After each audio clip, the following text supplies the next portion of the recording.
Hello, what's going on, everybody? Welcome back to another weekly update of Route 20 Trucking Company. My name is Zach Pasquarello. I am a bookkeeper. I own Harrisburg Bookkeeping, and I recently invested in and started a box truck business, Route 20 Trucking Company. If you guys have been following along, I appreciate your support. If this is your first time watching, I hope you could learn something. I typically show my QuickBooks and my profit and loss, but it's almost the end of the month, so I'm going to wait until the end of November to kind of just show like a whole month recap. So today I wanted to talk about two things specifically. The first thing is how to apply for a loan. And then the second thing I'll touch briefly on at the end is just DOT hour compliance, because if you're pretty new to the box truck business, I know it was something that took me several weeks to just kind of like wrap my head around and just really grasp the full concept. So I just wanted to touch on that real quick and just kind of explain what I've learned about the hours and the rules and how to stay compliant with that. So if you guys like this video, give it a thumbs up. If you guys like watching these videos, subscribe to my YouTube channel for weekly updates. I try to share an update every single Monday on my business and then just the trucking industry in general. Last thing, I've got a link in the description on a QuickBooks course that I designed specifically for you as a trucking business owner. Walks you through from choosing the subscription all the way through reconciling your accounts, categorizing your transactions, generating your profit and loss. It shows you everything you need to know, and it's only $59. So check it out in the description below. With that, let's get started on how to apply for a loan to buy your first truck. So a lot of people I see on Facebook groups and in my YouTube comments asking about using your business credit to get a loan, and it's going to be difficult if your business is brand new, if you don't have any credit associated with your business. So more than likely you're going to need to use a personal guarantee, your own social security number, to secure your very first loan. Fuel cards are a great way to build business credit. So I'd recommend getting a couple fuel cards, get a couple credit cards if you can. Obviously use them without paying a bunch of money in interest. But you can get one from Capital One. The Spark credit card is pretty good. American Express has some pretty good credit cards. Check with the other banks. You can pretty much get a credit card anywhere, but definitely fuel cards. I mean, we're going to have to use it anyway, so you might as well get a fuel card, net 7, net 10, take advantage of the extra payment period and start building your business credit. But with all that being said, this video is not going to show you how to build business credit. It's really just going to walk you through my application that I submitted with my loan officer to apply for my loan. So I've got it here on the screen. And I got rid of all of obviously my personal details, like my social security number and my date of birth and my address and all that stuff. So this is just kind of generally what I had to fill out. And so I wanted to show you guys this so you can kind of see it's not terribly complicated. It's not overwhelming.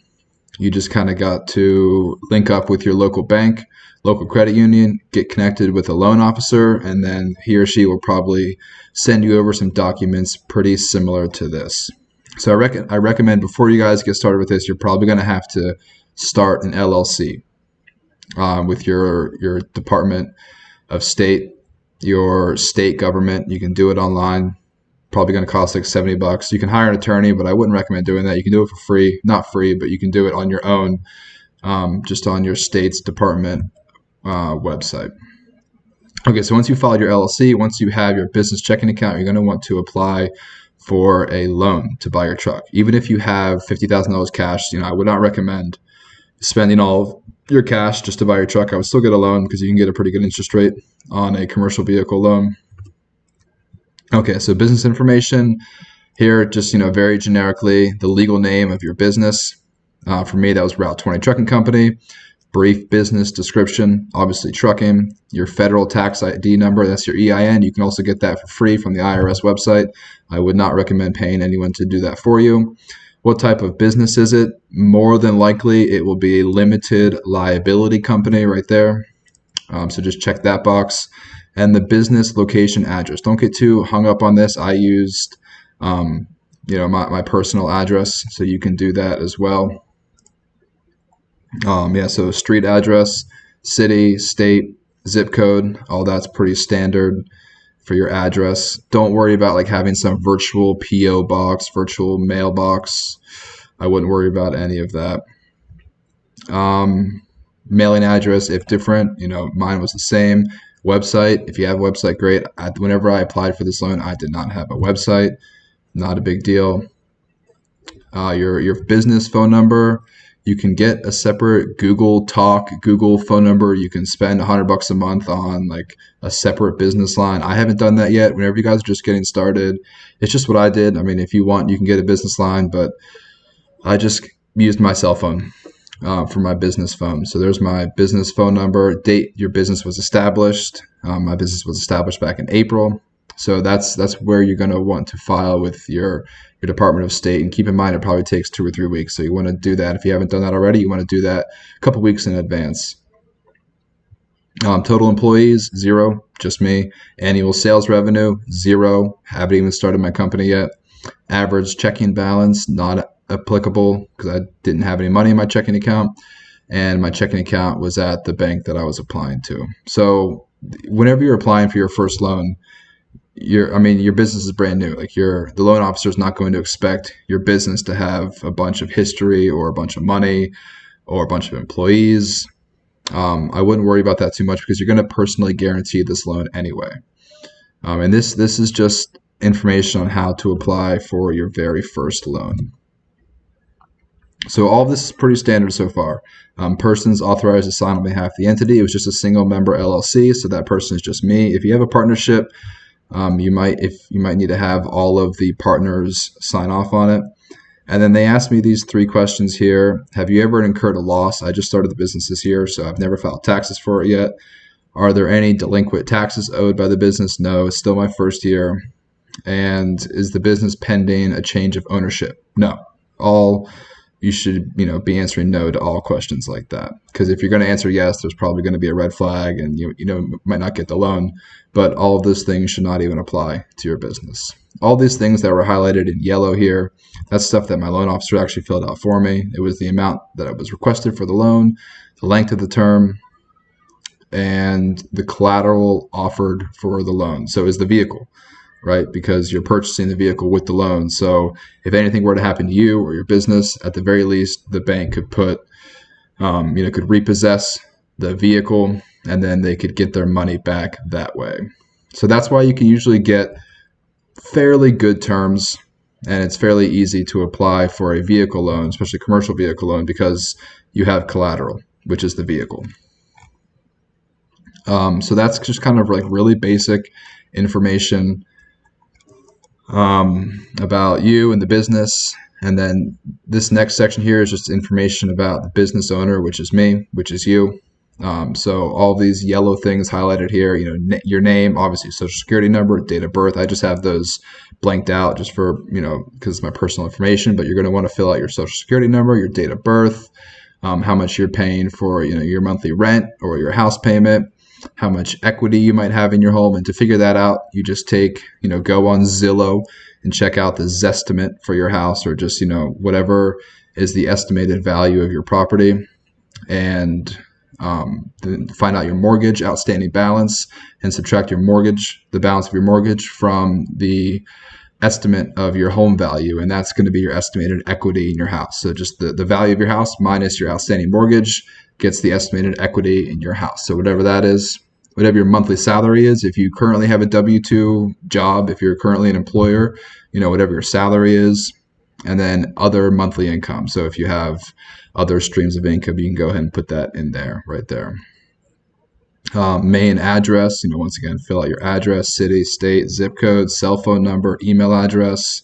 Have you filed for bankruptcy in the last 10 years? Hopefully not. Checking account, where is your personal checking account?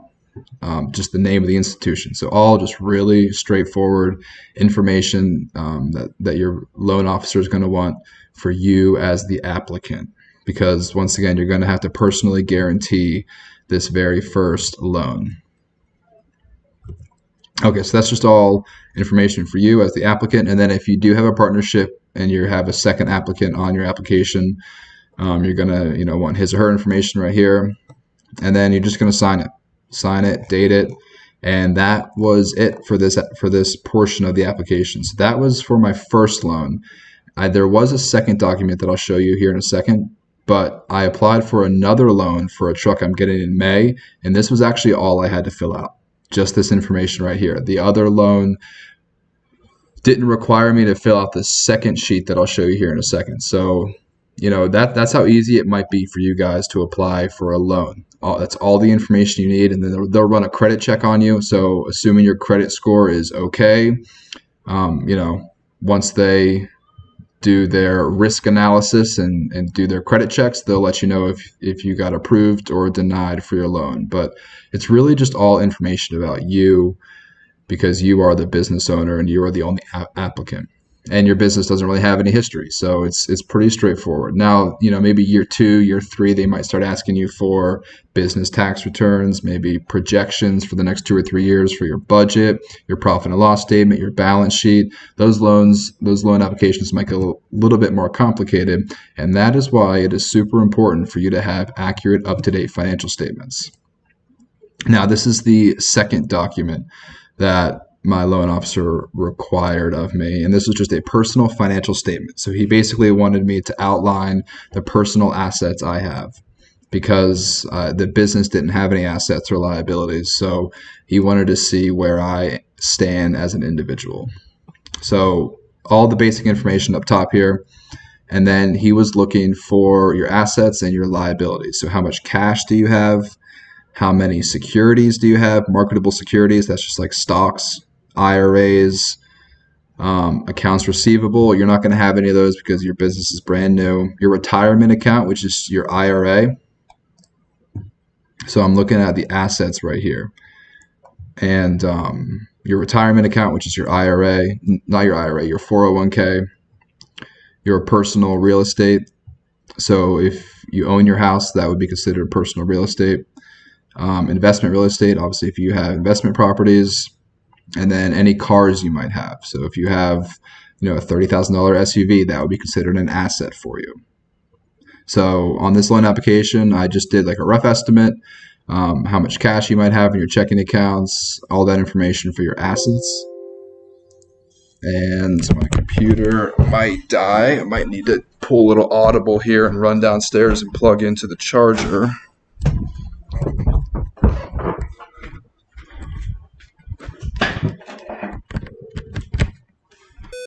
Looks like we saved it just in time.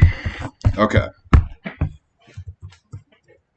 We are still good. We are still live with power. Okay. Wrapping this up for the loan application, not only did my loan officer want to see my assets, he also wanted to see my liabilities.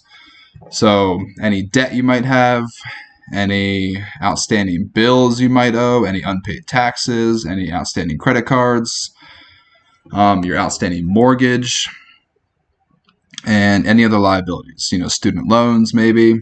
So finally, to wrap this loan application up, you're going to take your total liabilities and your total assets. And so you're going to take your assets minus your liabilities, and that will equal your net worth. So your loan officer is going to want to see you as a personal applicant. How many assets do you have and how many liabilities do you have? And then that's pretty much it. So that is it for the loan application. So it's really not easy, not that complicated. I think it can be kind of intimidating at first because people just get stressed out whenever they have to fill out long forms like that. But as long as you have all of your personal information kind of easily accessible and have all of your finances in line, it really should not be difficult to fill out that form. Now, the last thing I wanted to talk about was DOT hour compliance. So if you have been driving for a little while, you know a lot about this. And if you have not been driving, then you don't know anything about this. And this is more for the people that have not even started driving yet.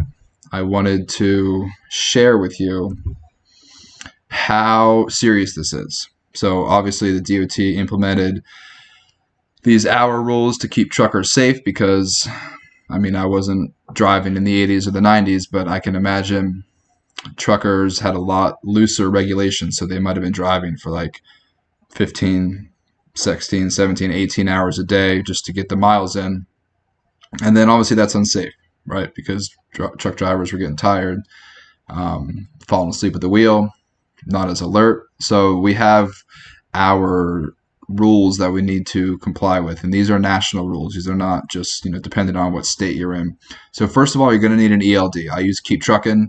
It's a pretty great ELD, and it's pretty easy to keep track of my hours with the Keep Truckin' ELD. It literally plugs into your truck and it pulls all the data it needs directly from your truck. So as soon as you turn the key, as soon as you start your truck, the ELD starts tracking time, and as soon as you start driving, it starts tracking miles. It'll track your fuel. It'll track your location, obviously, and it also tracks faults on your computer inside your truck. So if you ever want to know if you're throwing any faults on your computer, it's kind of cool. You can check your ELD. But yeah, check out Keep Truckin'. And you're going to need an ELD if you're traveling outside of like 150 air miles of your home station. So if you're headquartered in Pittsburgh, you're going to want to draw a straight line, not roads, not following the roads, but like a straight air line from Pittsburgh in a radius of 150 miles around the city. And that's how far you can go without an ELD. But as soon as you leave that 150-mile radius, you need an ELD, which is probably 90% of you, unless you're doing just local runs. Okay, so this is really complicated. It doesn't look super complicated, but I promise you it is. I don't know why it took me forever just to like really grasp this concept and just wrap my head around it. So 11 hours driving and 14 hours working per day. So basically every day you need to not be working for 10 hours. I think that was the easiest way for me to think about it. You need to not be working for 10 hours, because what I wanted to do in the beginning is I wanted to drive for 5 hours and then rest for 2 or 3 hours and then drive for 4 hours and then rest for 3 or 4 hours and then drive for 2 more hours and then like kind of keep going like that in little spurts. But that's not how it works. Even if you go off duty, that's not how it works. If you start at 8 a.m., no matter what, you're going to need to take your 10-hour break at 10 p.m. because that's 14 hours later. So as soon as you start working at 8 a.m., you can drive for 11 of those hours, 11 of those 14 hours. But as soon as 10 p.m. hits, you need to stop working. So even if in between from 8 a.m. to 10 p.m., even within those 14 hours, you were technically off duty on your ELD, it doesn't matter. So it's almost not a 14-hour work cycle. It's really more so the 10-hour rest cycle is what's most important, because you're not technically working for 14 hours straight with those 2-3 hour breaks in the middle. But that doesn't matter. You need to take a 10-hour break every single 24 hours. So you can work 14 hours, you need to take a 10-hour break. And then also you need to take a 30-minute break, I think within like 8 hours. So you can't drive 8 consecutive hours. So as soon as you hit like 7 hours and 59 minutes, like you have to take a 30-minute break. And you have to not be driving for those 30 minutes. So this is really important because, obviously if you don't have your ELD, you just run in paper logs, you can kind of do whatever you want, basically. You can make the paper look like whatever you want. So if you're trying to drop off at 8 a.m. on Friday morning, but you're out of hours, like there's literally nothing you can do. Like you have to stop dead in your tracks exactly where you are, and you can't drive another mile, because if you get pulled over or if you get stopped for a DOT inspection, automatically they're going to flag you, they're going to stop you, they're going to put you on a 10-hour break no matter what. And you just don't want to mess with your ELD and your driving hours, because if you get too many, faults or infractions, and then you end up failing your new entrant safety audit, like it's just not a good practice to get into. So you really want to make sure you're adhering to the 14-hour workday, 10-hour break, and then your 34-hour reset is also really important. So you can't just work for 14 hours, 7 days a week, which is honestly probably a good thing, because I think a lot of truckers would get burnt out. Like you guys need to take a break. Truck drivers need, to take at least, take the weekend off, take a couple of days off. So that 34-hour reset is really important. It's either 60 hours and 7 days, or the more uncommon one is like 70 hours and 8 days. And I'm not too familiar with the 70 hours and 8 days, but I follow the 60 hours and 7 days. So basically what that means is you can't work for more than 60 hours a week.